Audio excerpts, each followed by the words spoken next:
안녕하세요. 읽어주는 이야기 나노 인사드려요. 그럼 바로 이야기 책으로 미운 아기 오리 안데르센. 햇살이 따스하게 내리쬐는 강가, 갈대숲 속에 엄마 오리가 소중하게 알들을 품고 있었어요. 다른 알들은 모두 예쁜 청록색이었지만 유독 하나만 크고 못생긴 회색 알이었죠. 이 알은 왜 이렇게 다를까? 엄마 오리는 고개를 갸웃거렸어요. 마침내 아기 오리들이 알을 깨고 나왔어요. 삐약, 삐약. 귀여운 아기 오리들이 세상에 첫인사를 건넸죠. 하지만 가장 큰 회색 알은 아무 소식이 없었어요. 엄마 오리는 마지막 남은 알을 더욱 정성껏 품었답니다. 드디어 커다란 알이 갈라지며 아기 오리가 태어났어요. 그런데 웬일일까요? 털은 잿빛이고 몸집은 다른 아기 오리들보다 훨씬 컸어요. 어머나, 넌 정말 크구나. 엄마 오리는 조금 놀란 듯 말했어요. 다음 날 엄마 오리는 아기 오리들을 데리고 농장마당으로 나갔어요. 다른 동물들은 모두 수군거렸어요. 저 녀석 좀 봐. 정말 못생겼네. 노란 형제 오리들도 잿빛 아기 오리를 콕콕 쪼아대며 괴롭혔어요. 얘들아, 그만하렴.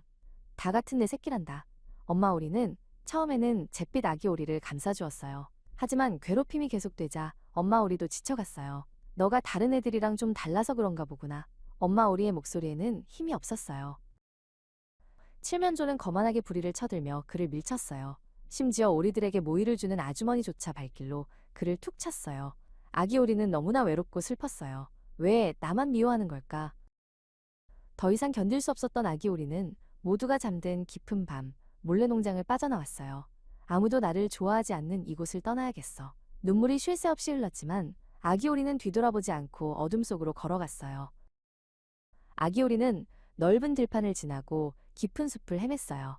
배가 고프고 무서웠지만 멈출 수 없었어요. 그는 자신을 반겨줄 곳이 세상 어딘가에는 꼭 있을 거라고 믿었어요. 커다란 늪에 다다른 아기 오리는 야생 오리들을 만났어요. 넌 정말 못생겼구나. 하지만 우리랑 상관없으니 여기서 지내도 좋아.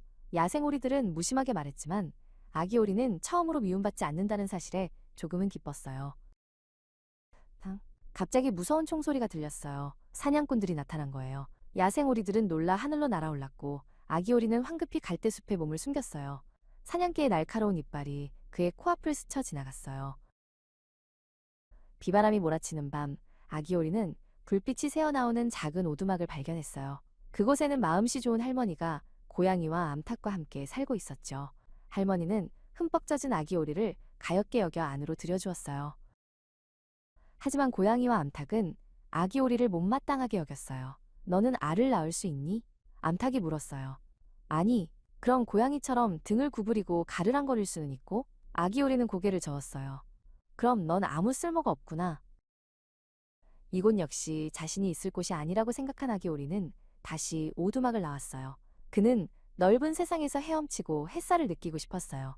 알을 낳거나 가르랑거리지 않아도 괜찮아. 나는 그냥 나일 뿐이야. 가을이 지나고 혹독한 겨울이 찾아왔어요. 연못은 꽁꽁 얼어붙었고 아기 오리는 추위와 배고픔에 지쳐 얼음 위에 쓰러지고 말았어요. 이대로 죽는 걸까? 그의 눈이 스르르 감겼어요. 그때 한 농부가 쓰러진 아기 오리를 발견하고 집으로 데려갔어요. 농부의 아이들은 아기 오리를 장난감처럼 여기며 시끄럽게 굴었죠. 깜짝 놀란 아기 오리는 우유 그릇을 엎지르고 밀가루통에 빠지는 등 소동을 피우다 겨우 집 밖으로 도망쳤어요. 아기 오리는 갈대밭에서 웅크린 채 힘겹게 겨울을 보냈어요. 세상의 모든 슬픔을 혼자 짊어진 것만 같았죠. 하지만 그는 포기하지 않았어요. 언젠가 따뜻한 봄이 올 거라는 희망을 버리지 않았답니다. 드디어 길고 긴 겨울이 끝나고 따스한 햇살이 비추는 봄이 왔어요. 아기 오리는 자신도 모르게 날개가 훨씬 크고 힘세졌다는 것을 느꼈어요. 그는 힘껏 날갯짓을 하며 하늘로 날아올랐어요. 하늘을 날던 그는 아름다운 정원의 호수에서 우아한 새들을 보았어요. 목이 길고 새하얀 깃털을 가진 백조들이었죠. 그는 자신도 모르게 그들에게 이끌렸어요. 저렇게 아름다운 새들에게 차라리 죽는 게 낫겠어.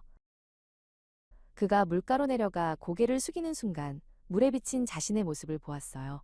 잿빛의 못생긴 아기 오리가 아니었어요. 희고 긴 목, 우아한 날개를 가진 아름다운 백조가 거기에 있었어요. 그는 비로소 모든 것을 깨달았어요. 다른 백조들이 그에게 다가와 부리로 부드럽게 쓰다듬어 주었어요. 어서 와, 친구야. 우린 널 기다리고 있었어. 아이들이 소리쳤어요. 와, 새로운 백조다. 저 백조가 가장 아름다워. 미운 아기 오리는 더 이상 외롭지 않았어요. 그는 진정한 자신을 찾았고 세상에서 가장 행복한 새가 되었답니다.